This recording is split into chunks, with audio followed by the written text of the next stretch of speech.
What is up, guys? Welcome back to NGS Everything, and today we are going to be starting a new build series as well as an announcement and an update for you guys. So it's been a minute since I made a video, and it's because I've been working, summer was going on, I was enjoying my bike. If you guys don't know, I have an entire build series, episode 1 to I don't know, like episode 50. I mean, I made a bunch of episodes, and it's basically like an amateur build series. Basically, I went through and basically did some minor and some advanced upgrades to my street bike, and then tested it out and rode it, and and I've recorded as much as I could, and I even repainted the whole thing, and it turned out great, and it's been awesome. And I've rode it all summer, and it's been doing great for me, and that was an awesome video. Today, however, we are going to be entering another section of our channel, right? So in the past, when I made my introduction to this channel, I said I was going to do more than just bike videos, and I still fully intend to. Still have my phone as my recording device, so I don't exactly have great equipment to properly record anything, but I'm working on that. But for the time being, I have what I have, so that's why I haven't been making too many videos.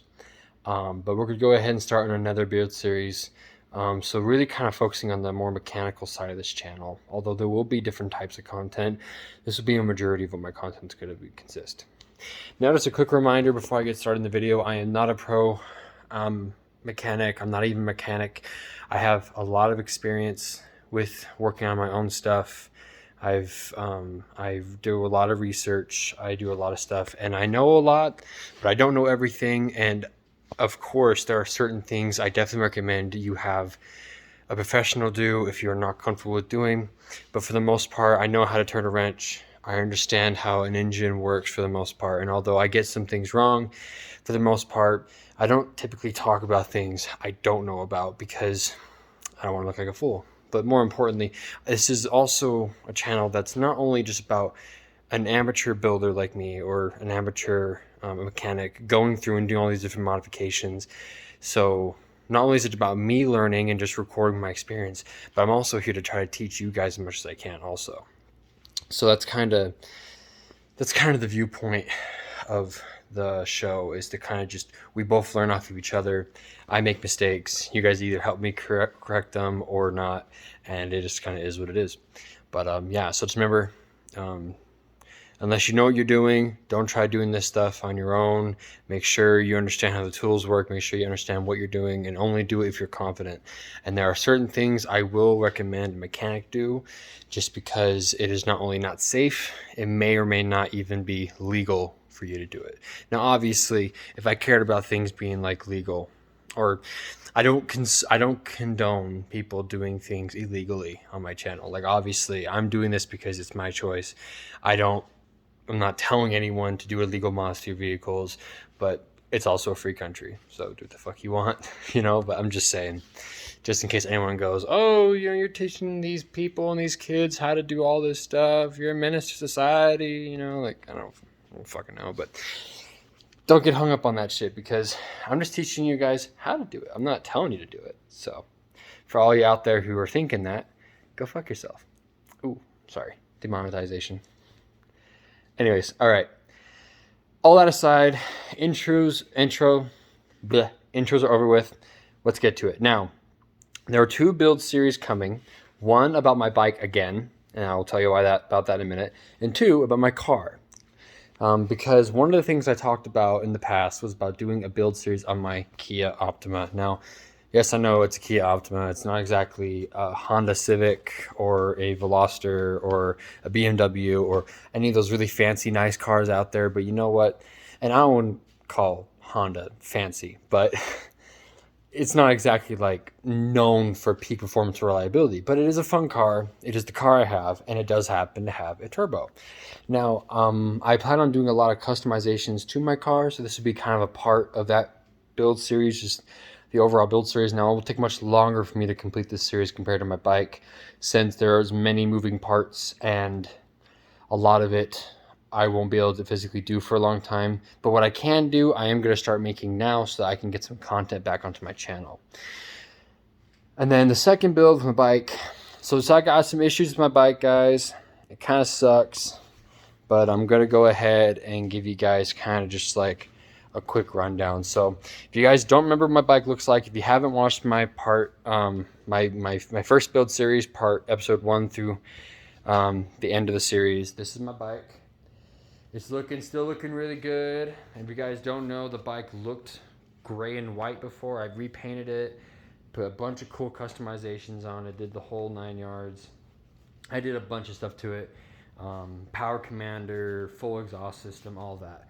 And all of it I've never done before. So that's the best part. If you guys want to know how to do it and you want to learn from my mistakes, or better yet, just learn from someone who's just not a pro mechanic, who doesn't have all the nice tools and shit, I did it all with basic ass socket sets and combination wrenches. So if you guys want to know how to do that, go on my channel, find the build series and start watching. And it's they're my very first videos on YouTube, period. So I really hope you guys enjoy them, but better content will be coming out soon. This is a learning process for me, so just bear with it. But yeah, so build series with my bike, right? So it's having some issues. For starters, the map I have is not optimized for it, right? Now, if you guys remember going back to my power commanding setup video, the build series, I was talking about how they didn't have a map specified and that I should have done some research about what maps they physically had available for my bike before I did upgrades. But I also had a budget, and I also was in love with a certain setup, right? So at the end of the day, what that made happen is the bike is tuned for aftermarket, but it's not tuned 100% to me.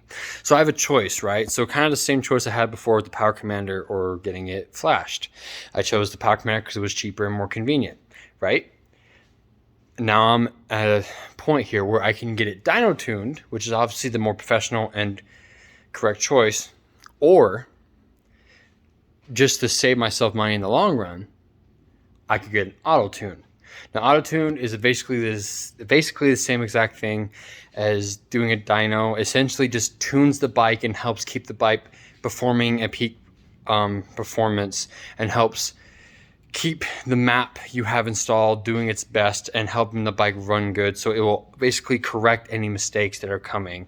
Because as of right now, my bike's just listening to the map, and that's all it can do. But the O2, the aftermarket O2 sensor, which is a wideband O2 sensor, on the auto tune will allow the bike to actually correct some mistakes instead of just basically running the same map over and over again.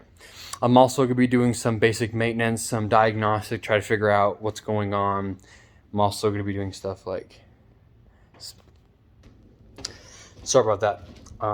What I was saying was basically gonna do some diagnostic, try to figure out what's going on, because I know there's a fuel and air ratio wrong going on, because the bike runs fine and idles fine, but when I get to the higher RPMs and those higher rev limiters, and those higher just like the higher end of the spectrum when it comes to like RPMs and stuff like that, the bike sounds like it's starting to misfire.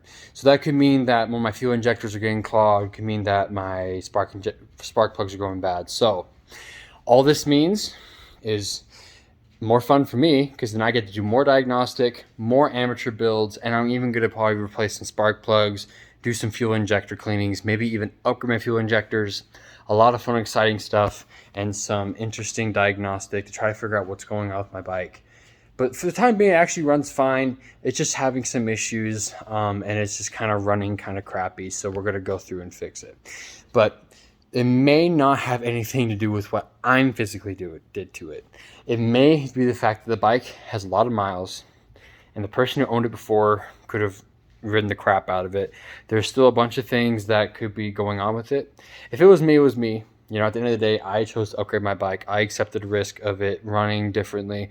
That's the whole point of building. You know, you want your bike to perform better. That means performance lowers the longevity of a motor, because you are pushing more power out of a motor than it's originally designed for.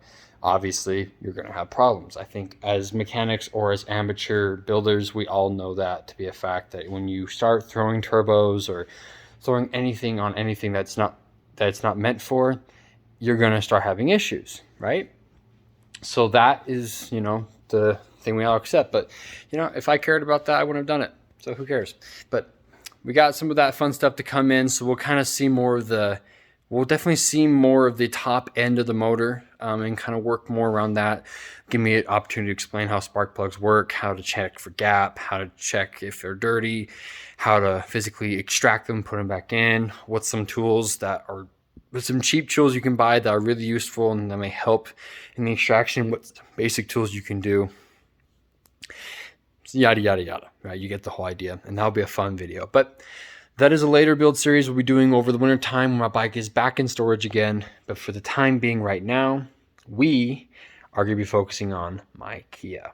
So we have a bunch of things we're going to go over with the Kia, but today we're going to focus on probably the most exciting thing about my Kia, and the thing that I'm currently doing at the moment, not by choice, but because I don't physically have the money to do anything else in particular, and this was sort of emergency. So again, not by choice, but still fun nonetheless and super cool. So let's get into it. Turbo replacement. That is right.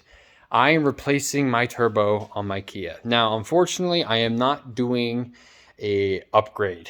Now, I was thinking about it, and I might still do an upgraded turbo in the future. But for the time being, we are going to be replacing our stock turbo, because my old turbo, the bearing went out. So, had to replace the whole thing, right? Now, I could have rebuilt my turbo, but I could not find a rebuild kit for my turbo. I may not have been looking in the right place, but I already ordered the whole new turbo with the exhaust manifold and all that with it. So too late now, but regardless, in the future, I will try to do a rebuild kit if possible, because rebuild kits can be cheaper and don't require that much skill to do. Just requires some patience, and it requires a little time. But we'll go through that when that day comes. That video will most likely happen because now I have a turbo. But here it is, guys, right here on the table. We got my turbo here with, you got the turbo here, and you got the exhaust manifold here on the back. We got a K&N filter we're going to talk about here, and an air intake system, and a aftermarket downpipe. So we're going to go over basically exhaust, intake, how it works, what it does, how a turbo works, and what we're going to be doing with my car. And I'll be also showing you guys my vehicle in a minute, and showing you guys how I got it out, how we're going to put it in, how to take this particular turbo apart, and just overall some good tips to have when you're going to either be putting a turbo on or replacing an existing turbo. You get the idea. So sorry for the long intro, guys, but some exciting stuff coming up. Immediately after this video is over, we're going to start talking about turbos, and particularly a Kia Optima turbo. So stay tuned, guys, and I'll see you guys in the next video.